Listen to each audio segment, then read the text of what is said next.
여러분 샬롬이라고 인사를 나누자고 했습니다. 오늘 말씀의 주제가 자유이기 때문에 그렇습니다. 오늘 이 밤에 우리가 그리스도의 평강 안에 더 큰 자유함에 머물렀으면 좋겠습니다. 여러분 자유하십니까? 몇 분은 벌써 자유한 것 같으십니다. 진리를 알지니 진리가 너희를 자유롭게 하리라. 너무나 잘 아는 말씀이죠.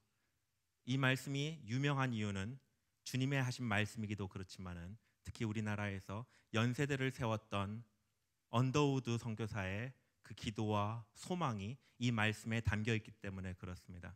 연세대 교정을 가면 이 비석이 있습니다. 이름하여 진리 자유석입니다. 언더우드의 뜻을 기념하고 기리기 위해서 주님의 이 말씀, 진리를 알지니 진리가 너희를 자유롭게 하리라, 이 말씀을 기념비에 세워서 그들의 정신으로 삼고 진리를 탐구하는 그 이유를 바로 자유롭게 하시는 주님의 사역으로 여기는 그들의 뜻이 있었던 것이죠. 간혹 흐리멍텅한 눈을 가진 사람이 있습니다. 무엇을 주장하지 못하는지 모르는 사람이 있기도 합니다. 아주 일부죠. 그러나 대부분의 사람들은 진리를 추구합니다. 열심히 사는 이유가 무엇입니까? 그냥 열심히 살았습니까? 아니요, 무엇을 붙들기 위해서요. 바로 진리를 붙들기 위함입니다. 진리를 발견하면 자유를 얻을 줄로 우리는 본능적으로 알고 있습니다. 그런데 문제가 있습니다. 사람들마다 진리에 대한 정의가 다르다는 것입니다. 정의가 다르기에 추구하는 진리도 다릅니다. 그리고 진리로 여기는 개념도 다르고 대상도 다릅니다. 모든 사람이 진리를 찾지만 어떤 사람은 자신이 진리라고 여겼던 것을 붙잡기도 하고 또 어떤 사람은 찾지 못하고 인생을 마감하기도 합니다. 문제는 진리를 추구하는 사람은 많으나 참된 자유를 누리는 사람은 그리 많지 않다라고 하는 것입니다. 왜 그럴까요? 하나님이 진리를 모든 사람에게 밝히 보여주신 것이 아니기 때문에 그렇습니다. 요한복음 8장 47절 말씀입니다. 하나님께 속한 자는 하나님의 말씀을 듣나니 너희가 듣지 아니함은 하나님께 속하지 아니하였음이로다. 하나님의 말씀을 누가 듣습니까? 누가 하나님의 말씀을 듣지 못합니까? 오늘 말씀을 보면 하나님께 속하지 않은 사람이 하나님의 말씀을 들을 수가 없습니다.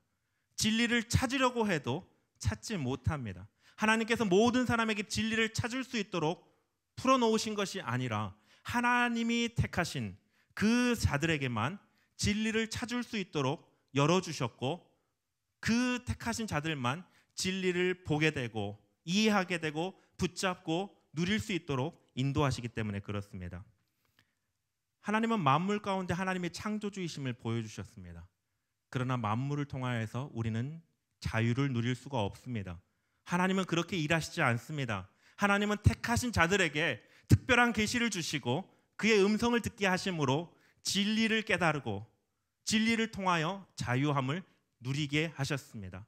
오늘 말씀 31절과 32절을 조금 다르게 제가 번역을 해보았습니다. 이 번역은 전혀 다른 새로운 말이 아니고 그리스어를 사전에 의해서 문법에 맞게 조심하여서 번역을 한 것입니다. 우리 함께 읽어봤으면 좋겠습니다. 31절과 32절 말씀입니다. 그러므로 예수께서 자기를 믿는 유대인들에게 이르시되 만약 너희가 내 말에 거하면 너희는 진정한 나의 제자이고 진리를 알게 될 것이다. 그리고 그 진리가 너희를 자유케 하리라. 자유가 어디에서부터 옵니까? 진리에서부터 옵니다. 그 진리에서부터 오지요. 그럼 진리는 어떻게 알게 됩니까? 다시 말씀을 한번 보여주시면은요, 진리는 어떻게 알 수 있습니까? 진정한 주님의 제자가 바로 진리를 알게 됩니다. 그럼 누가 진정한 주님의 제자입니까? 오늘 말씀은 분명하게 우리에게 정의해주고 있습니다. 진정한 주님의 제자는 내 말이 너희 안에 거하면, 주의 말씀 안에 거하는 자들이 바로 주님의 진정한 제자다라고 말씀해주고 있습니다. 다른 말로 하면 누가 자유를 누립니까? 주님의 말씀 안에 거하는 사람이 자유를 누립니다. 거하다라고 하는 이 단어는요, 상태를 나타내는 겁니다. 상태를 나타내기 때문에 거하는 사람과 거하지 않는 사람으로 구별이 됩니다. 예수의 말에 거하는 사람, 그리고 예수의 말에 거하지 않는 사람으로 구별이 됩니다. 원어로는 메이네테라고 하는 단어가 사용이 되는데요, 이 거하다, 거하지 않다, 이 구분점이 되는 것은 어떤 행동의 결과로 나타나는 구분이라고 하는 것입니다. 이것은 고백이 아닙니다. 행동의 결과입니다. 똑같은 이 메이네테라고 하는 단어는 거하다라고도 번역이 되기도 하지만은 묶이다라고도 번역이 되고 또 남다, 남아있다 이렇게도 번역이 됩니다. 본문에서는 교차적으로 사용할 수도 있습니다. 의미적으로 말이죠. 그래서 거하다라고 하는 것은 말씀에 매이다라고 표현할 수도 있고 말씀에 남아있다라고도 표현할 수 있습니다. 먼저 말씀에 묶여있는 자라는 개념으로 한번 살펴봤으면 좋겠습니다. 주님의 말씀에 거하는 사람이 주님의 진정한 제자이고 진리를 알게 되어 자유케 될 텐데, 그러면 말씀에 거한다, 묶여있다라고 할 때 이것은 어떠한 뜻을 가질까요? 여러분, 묶이다는 단어를 좋아하십니까? 한 분은 고개를 절레절레 흔드시는데 다른 분들은 묶이다가 어떤 뜻인지 잘 모르시나 봅니다. 작년 연말에 있었던 일입니다. 제가 사택에 거주하고 있는데요, 사택 빌라에 반장을 새로 뽑아야 될 상황이었습니다. 단톡에 내년도에 누군가가 나서서 반장을 해주십시오. 누가 답을 했는지 아십니까? 아무도 답을 하지 않았습니다.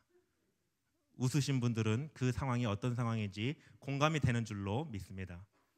왜 아무도 답을 하지 않았을까요? 제가 하겠습니다라고 할 때 회비를 걷어야 됩니다.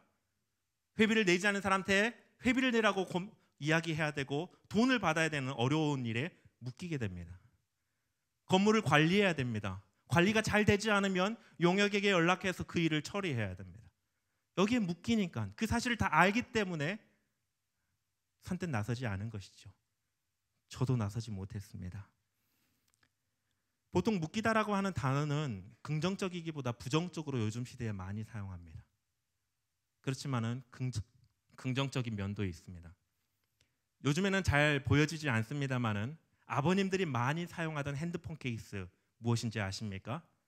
허리띠에 채워서 사용하는 핸드폰 케이스, 아마 한 번쯤은 보신 적이 있으실 겁니다. 그 옆에 안경 케이스랑 세트로 가지고 다니시는 아버님들도 계십니다. 이분들은 핸드폰을 잃어버리지 않습니다. 아침에 일어나서 입는 그 바지에 먼저 이 핸드폰 케이스가 잘 끼워져 있는지 확인하십니다. 핸드폰 케이스가 보이지 않으면 다른 일을 집중하지 못하십니다. 기어이 그 핸드폰 케이스를 찾아서 바지에 꿰고 그곳에 핸드폰을 넣어야 하루 일과가 시작됩니다. 저희 아버지의 이야기입니다. 저희 아버지는 핸드폰을 잃어버리지 않으세요. 이 케이스 때문에요. 이것이 메이다가 가지고 있는 긍정적인 현상인 것 같습니다. 메이다. 요즘 시대에 이 메이다라고 하는 단어가 너무 부정적인 뉘앙스를 가지고 있기 때문에 우리가 말씀에 메이다라고 할 때에 그러면 내 자유가 소실되는 것은 아닌가, 내 자유를 잃어버리는 것은 아닌가, 우리는 이런 염려를 하곤 합니다. 그러나 메이다는 것이 무엇을 말합니까? 잃어버리지 않음을 또한 뜻하기도 합니다. 주의 말씀에 누가 매여 있습니까? 누가 일상에서도 주의 말씀에 매여서 주의 말씀에 붙임받아서 그 말씀을 잊어버리지 않고 기억해내며 삶의 원리 삼으며 순종하며 살아갑니까? 그 사람이 바로 주의 말씀 안에 거하는 사람입니다. 똑같은 단어가 메이다라는 단어와 함께 남다라고 하는 단어로 사용이 된다고 설명을 드렸습니다. 말씀에 남는다. 결론적으로 말씀에 남는다입니다. 오늘 금요기도를 준비하면서 한 집사님이 교회에 들어오셨습니다. 너무나 반가워서 제 주머니에 있는 커피맛 사탕을 하나 건네드리면서 인사드렸습니다. 오늘 또 너무 수고 많으셨습니다. 여러분 모두 너무 수고하셨습니다. 새벽부터 이 시간까지 하루 너무 수고하셨습니다. 여러분 잠자리에 들 때 어떠한 고백이 여러분의 마음 가운데 가득할 것 같으십니까? 혹시 이런 고백을 하실 분이 계신가 모르겠습니다. 오늘은 정말 주님의 말씀에 따라서 순종하며 살았어. 오늘 내가 진짜 주님을 기쁘시게 한 하루인 것 같아. 이런 고백을 하실 분이 우리 안에 많았으면 좋겠습니다. 말씀에 남다라고 하는 단어가 이런 의미입니다. 말씀에 매이다, 말씀에 남아야 나다. 이것이 바로 말씀에 거하다는 이 단어가 가지고 있는 의미입니다. 주님께서 말씀하십니다. 너희가 내 말에 거하면 진정한 제자이다 라고 말씀해주고 계십니다. 그 사람이 바로 자유를 누리게 된다라고 하죠. 제가 처음에 여쭈어봤죠. 여러분 자유하십니까? 예수님을 믿으니 우리는 자유하다라고 본능적으로 고백합니다. 진리를 알고 있기 때문에 그렇습니다. 여러분 말씀에 거하고 계십니까? 오늘 하루도 말씀을 붙들고 그 원리에 따라 말씀에 순종하기 위해서 열심히 살아오셨습니까? 이 한 주 그렇게 살아오셨습니까? 아니면 이 말씀이 조금 무겁게 들리십니까? 조금 더 깊이 살펴봅시다. 말씀에 거하는 자들이 주님의 진정한 제자가 되고 진리를 알게 될 것이라고 말씀해주고 있습니다. 진리는 무엇이죠? 여기서 말하는 진리가 무엇입니까? 사람들이 진리를 추구하고 진리를 붙잡기 위해 열심히 살아가는데 진리가 무엇입니까? 여러분 이번 주에 아니면 2023년도 오늘까지 무엇을 위해서 이렇게 달려오셨습니까? 진리를 붙잡기 위해서라고 한다는데 그 진리가 여러분에게는 무엇입니까? 요한복음 14장 6절 말씀 우리 함께 읽겠습니다. 예수께서 이르시되 내가 곧 길이요 진리요 생명이니 나로 말미암지 않고는 아버지께로 올 자가 없느니라. 아멘. 진리는 예수 그리스도십니다. 예수 그리스도가 진리이십니다. 예수 그리스도의 사역의 일부분이 진리가 아닙니다. 십자가의 죽음과 부활이 진리의 전부가 아닙니다. 일부입니다. 예수 그리스도 존재가 진리이시고 그가 행한 모든 일이 진리입니다. 예수 그리스도가 진리라고 정의하는 것은 사실 어렵지 않습니다. 그래서 교회를 조금만 다녀본 경험이 있으면 예수님이 진리라는 말에 부정적이지 않고 동의가 쉽게 됩니다. 어떤 면에 이것은 지적인 정의라고 생각할 수 있습니다. 오늘 주님이 조금 다르게 말씀하십니다. 너희가 진리를 알게 될 것이다 라고 말씀하십니다. 진정한 주님의 제자가 진리를 안다라고 말씀하지 않고 진정한 주님의 제자가 진리를 알아가게 될 것이다 라고 말씀해 주십니다. 왜 그렇게 말씀하실까요? 왜 주님께서는 진리를 알게 될 것이라고 말씀하실까요? 제자가 되었으면 진리를 아는 것이 아닙니까? 왜 주님께서는 진리를 알게 될 것이다 이 미래형으로 말씀해 주고 계실까요? 이것은 예수 그리스도가 진리이심을 체험적으로 경험함에서 나오는 고백이기 때문에 그러합니다. 아는 것을 경험하는 것과 아는 것을 고백하는 것과 경험을 고백하는 것은 거리가 있습니다. 고백의 거리가 있습니다. 아는 것을 고백하는 것은 내 밖에서 고백할 수 있는 것이지만 경험한 것을 고백하는 것은 찐 고백입니다. 내 내면에서부터 고백이 나타납니다. 제가 아는 한 목사님이 계십니다. 이모 목사님이십니다. 이분은 아주 존경받는 목사님이십니다. 담임 목사님을 생각하시면 안 됩니다. 맨하튼에서 목회하고 계십니다. 많은 성도들이 존경합니다. 제가 이분에 대해서 기사로 보았습니다. 존경받을 것 같습니다. 저도 이분이 존경스럽다는 사실에 동의합니다. 또 다른 목사님이 계십니다. 제 주위에 계신 목사님입니다. 저는 이 목사님이 얼마나 성도님들을 사랑하시는지, 얼마나 힘을 다해 신방하며 얼마나 성도님들을 사랑하고 주님의 사람으로 세워가기 위해 밤낮 노력하는지 옆에서 보았습니다. 저는 이 목사님을 너무 존경합니다. 닮고 싶습니다. 맨하튼에서 사역하는 목사님에 대해서 긍정적인 평가를 하지만은 제 주위에 있는 이 목사님에 대한 평가와는 다릅니다. 제가 경험했기 때문에 이 존경의 의미는 제 마음의 깊은 곳에서부터 나오는 그런 고백입니다. 내면의 고백이죠. 주님께서 말씀에 거하면 나의 진정한 제자가 되고 진리를 알게 될 것이라고 말씀하실 때에는 진정한 제자는 삶에서 예수 그리스도가 주이심을 고백한다라는 것을 의미하고 있습니다. 예수가 나의 왕이다, 나의 주이시다, 이러한 체험이 있는 고백을 말합니다. 말씀 안에 거하는 사람이 진정한 제자다라고 말씀하시는데, 진정한 제자, 말씀 안에 거하는 사람은 예수가 주이시고 왕이심을 삶 속에서 체험하기에 진리를 알게 될 것이다, 알아가게 될 것이다 라고 예수님께서 말씀해주고 계신 것입니다. 예수 그리스도가 진리다는 고백을 주님께서 기다리고 계십니다. 우리의 머리로 알기 때문에 하는 고백이 아니라 우리의 삶 속에서 내 주권을 주님께 내어드리고 내 삶 속에서 내 본능으로 살아가는 것이 아니라 주님이 기뻐하시는 감정과 행동과 선택과 그리고 그런 태도를 가지고 살아감으로 내 인생의 보좌를 주님께 내어드림으로 거기에서부터 나오는 주님이 진리이십니다. 예수 그리스도가 진리이십니다. 나의 왕이십니다. 나의 주인이십니다. 이 고백을 주님이 우리의 삶 옆에서 기다리고 계신다라고 하는 것입니다.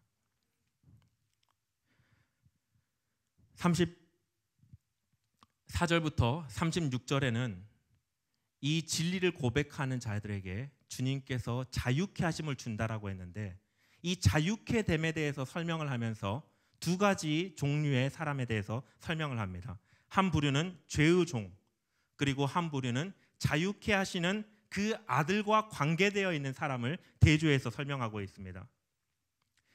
특별히 34절을 보면 죄를 범하는 자마다 죄의 종이라고 말씀해주고 있습니다. 그런 자들은 자유를 누리지 못한다라고 경고하고 계시는 것이죠.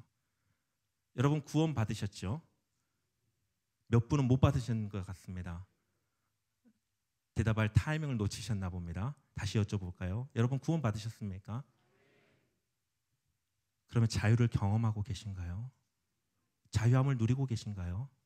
주님을 일상에서 나의 주로 고백하는 삶의 고백이 여러분에게 가득하십니까? 이 한 주에 가득하고 오늘 가득하십니까? 만약에 우리가 자유함을 고백하지 못한다면, 경험하지 못한다면 그것은 우리가 죄의 종의 삶의 모습으로 살고 있기 때문에 그러합니다. 자유를 누리기 위해 우리는 주님과 가까워야 됩니다. 주님과 동행하는 삶을 살아야 됩니다. 반대로 죄와는 멀리 있어야 됩니다. 근데 왜 자유를 경험하지 못합니까? 자유케 됨을 경험하지 못합니까? 죄의 종과 같은 모습으로 여전히 살기 때문에 그렇습니다. 식당마다 단골 손님들이 있습니다. 단골 손님의 특징이 있습니다. 이들은 메뉴를 보지 않습니다.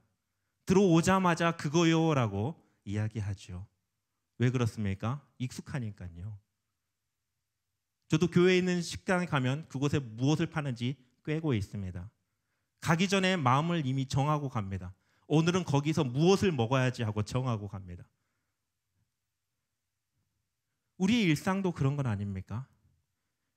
주님을 만났지만 내가 정말로 주님의 뜻대로 살아야지라고 했지만 일상에 돌아가 보니까 너무나 익숙하게 내가 전에 행했던 그 태도를 가지고 그 마음을 가지고 그 결정을 하고 그 감정을 가지고 나의 욕망을 이루기 위해 너무 익숙하게 삶으로 돌아가 버리는 것은 아닙니까?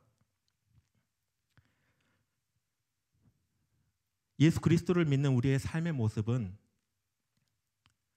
주님과 동행하는 삶인데, 주님을 고백하는 삶인데, 주의 말씀 안에 거하는 삶인데, 이러한 삶의 모습은 겸손과 온유로 나타납니다. 그 말씀에 순종하기 위해 나를 주님께 끊임없이 겸손함과 온유함으로 내어드리고 주를 나의 왕으로, 주인으로 끊임없이 모셔드리는 삶의 태도를 가진 사람이 바로 자유함을 경험하게 될 것이다, 자유함을 누리게 될 것이다 라고 오늘 주님은 우리에게 말씀해 주고 있습니다. 이 말씀 앞에 우리가 우리 스스로를 돌아보았으면 좋겠습니다. 혹시 여전히 죄의 종의 모습에 너무 익숙하게 살아가고 계시진 않습니까? 그런 분들께 오늘 성령께서 회개할 것이 무엇인지 깨닫게 해주시기를 원합니다. 이 회개는 원통함과 억울함이 있어야 됩니다. 내가 예수님을 영접했는데, 내가 구원받았는데, 그 감격이 내 안에 있는데 내가 삶이 변화되지 못하도록 흑암의 권세가 나를 여전히 얽매이고 누르고 정죄하려는 그 정죄 가운데 내가 변하지 못했다는 사실 가운데 원통함 속에 우리가 회개했으면 좋겠습니다. 주님은 우리를 죄의 종에서 건져내 주셨습니다. 사랑의 아들의 나라로 옮겨주셨다라고 골로새서 1장 13절에서 말씀해 주고 있습니다. 그가 우리를 위해서 죽으심으로 죄의 모든 값을 지불하셨습니다. 이거를 대속의 죽음이다, 대속하셨다라고 하지요. 더 이상 우리는 죄의 종으로 살지 않아도 됩니다. 삶의 변화 우리가 만들어내지 않아도 됩니다. 주님께 도움을 구하고 성령님의 도움을 구하고 성령의 능력으로 살아가는 것이 말씀 안에 거하는 것이고 그 안에서 주님의 진정한 제자가 되는 것이고 우리의 일상에서 진리를 알아가게 되는 것, 예수가 나의 주님이라 고백하고 그 말씀의 원리 따라 순종하며 살아가는 변화의 새 삶을 살아갈 수 있게 되는 것입니다. 의지로 변화되는 것이 아니라 성령의 능력으로 변화됩니다. 그래서 이 밤에 우리가 이렇게 기도했으면 좋겠습니다. 하나님, 너무 원통합니다. 제가 더 이상 죄의 종이 아닌데 왜 이렇게 죄의 종과 같은 삶의 모습을 자꾸 살아갑니까? 너무나 원통합니다. 나의 연약한 모습을 용서해 주십시오. 성령으로 채워주시고 새 힘을 받아 더욱더 주의 말씀 안에 거하며 주님의 진실한 제자 되게 해주시고 주님이 나의 왕이며 나의 주인이라 진리라 고백하는 삶을 살게 해주셔서 우리로 자유케 됨을 만끽하며 누리며 주님께 영광 돌리게 해주십시오. 이러한 기도가 오늘 우리의 마음의 중심에서 하늘에 연락되기를 주님의 이름으로 축원드립니다.